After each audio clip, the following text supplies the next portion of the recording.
Ошондук аз айтып калдыңыз да, мен сурабадымбы министрликтен лицензионный соглашениеде коомдук угуу деген барбы деп, бар деп атат. Коомдук угууга обязательно келгенде лицензия алган. Ошого айыл өкмөт заинтересован болуш керек. Азына прокуратуранын эмесин окуп берди. Ошол жерден айыл өкмөт любой лицензияны келгенде алып турат ошол жерде. Талкуу эл менен талкуу кылыш керек, депутаттар менен эмес. Ошондо уксаңыз, эл менен талкуу кылып туруп, анан эл болбойт десе, акырын айдап койсо болот да. Анан барып туруп, булар сотко бериби, каяка барат, он прав, у него есть закон, лицензионный соглашениеде турат ал, коомдук угуу деген. Мен ошону айтып атам. Да, биз ишкерлерди колдошубуз керек, эч ким кетип калсын деп аткан жок. Ишкерлер жана нормальный налогун төлөп, нормальный жумуш ордун кылып берип туруп иштеш керек. Эгерде согласие алдагы төрага менен айыл өкмөт экөө отуруп алып туруп, любой келип казып аткан кишини чакырсаң айтат да, милиция менен бар, эмне казып атсың, көрсөтчү мага лицензия дейт. Мына берилди, сен мени элиме кел, элим кен байлыктын баары элдики да. Азыр мынакей боз бөлтөк боюнча биздин президентибиз айтып атат, ошол жанагы мурас болуш керек, Байтык атанын жери деп. Эгерде раз главный эме биздин президентибиз айткандан кийин бунун үстүнөн иштеш керек да, эгер да мындай болду дегенден кийин. Значит, жөн эле айтып аткан жок да, бүт акылдашты, көрдү, карады, ошолтоо керек деп. Анан кийин жанагы мен айтканым, мен айыл өкмөт кылат деп аткан жокмун. Азыр билбейм, буларда полномочия бар да айыл өкмөт. Азыр бийликтин баарын берди.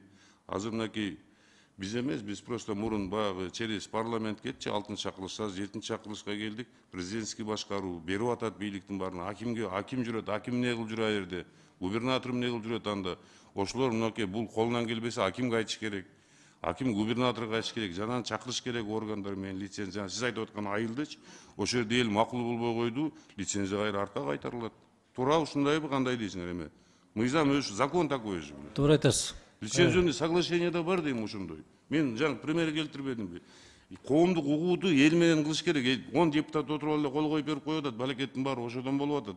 Ошол депутаттар токтотуп койсо ушуну, элге бир конторго чогултуруп, бүт элге салса, эл чечип коет. Болбойт дейби, эчтеке кыла албайт. Айыл өкмөт да айтат, мына элим болбой атат, мен кыла албайм. Лицензионный соглашение турат. Туура айтып атырмынбы? Туура айтасыз. Мыйзам ушундайбы? Жыйынтыгында келип туруп, жыйынтыгында келип, жергиликтүү калктын чечимине келип токтоп. Айыл өкмөттөн эмес, элден зависит. Эл болбойт дейби, болбош керек. А база калса, это второй вопрос. Анда органдар текшериш керек бар. Буларды текшериш керек. Кыйнаса, же дагы бир деп кылса, башка жагын текшериш керек. Ушундай кылып чечип койсо болот да. Марат Молдонович, сиз туура айтасыз. Мен айыл өкмөттөн сурадым. Сиз коомдук талкуу кылдыңызбы? Сен кылдым деп атасызбы? Коомдук талкуу болду? Жок, коомдук талкуу эметкен эмес, бирок биз эми сотко барганда деле сот ушинтип чечип коет атпайбы? Бу жерде эл деген жок, мыйзам чегинде силер өзүңөр эле чечишиңер керек. Жок, негизи мындай да, лицензия чыккандан кийин айыл өкмөттүн милдети да элди чогултуп, сиз коомдук талкуу кылышыңыз керек. Лицензия менен туура айтып атам Албаз Жаныбаевич. Башында сиз элди чогултуп, жыйын өткөрүп, ошол карьердин ээси менен элге сиз шарт түзүп беришиңиз керек, сүйлөштүрүп бири-бири менен. Ошого эл макулбу, макул эмеспи? Туура айтасыз. Ал сиздин түздөн-түз милдетиңиз ал. Айыл өкмөт элди чогултуп, чогулуш өткөзүп, протокол негизинде протокол түзүлүш керек болчу. Протоколдо эгерде эл макул десе, ошолдо бекитилмек, жок десе, жок деп бекитилмек. Анан жана сиздин кечирип коесуздар. Бул берилген карьерлердин баары бизге чейин эле берилген да. Биздин маалыбызда пока мыйзам боюнча бериле элек. Тиги бул иштеп аткан карьерлердин баары бизге чейин эле берилгендер. Эми андай деп айта турган болсок, лицензия бизге чейин эле берилек деп биз эле отура беребиз биякта министрликтечи. Чын айтканда азыр андай дей турган болсок, биз эле биякта актанып отура бермекпиз, унчуп отурабызбы биякта? Ооба да.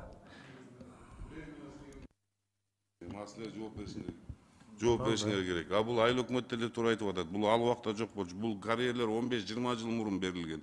Ошол кезде жанагы Министерство культуры, могу мемелер, академия науктар ошондо иштеш керек эле да, точка коюп бериш керек болчу. А булар биз өткөндө отурганда билесиңерби, жана немелердин баарында Минкультуранын да колу жүрү, бияктын да колу жүрү, мурунку депутаттардын коомдук угуу өткөн жок деп. Эми азыр кандай? Эми азыр жана ишкерлерди да кордобой, жакшынакай кылып туруп, ошол жерден эгерде действительно ана охраняемый объект жанагындай кылабыз десе, бияк Анда ошону бир түстөп, жай түстөп кетиш керек. Аз бара эле кылычты сууруп чаап алган болбойт.